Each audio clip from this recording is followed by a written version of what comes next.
ఇజ్రాయెల్లో చూసినా, అమెరికాలో చూసినా, ఎక్కడ చూసినా క్రిస్టియానిటీ ఒక సిస్టాన్ని ఫాలో అవుతూ ఉంటుంది. చర్చిలో పాస్టర్లు బోధించరు.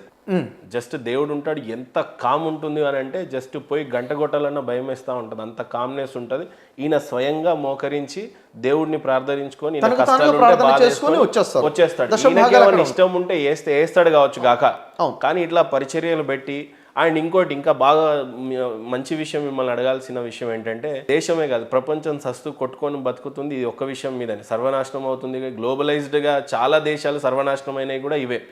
ఓన్లీ మతం కోణం మీదనే చాలా దేశాలు కొట్టుకొని వస్తున్నాయి దీని పట్లని.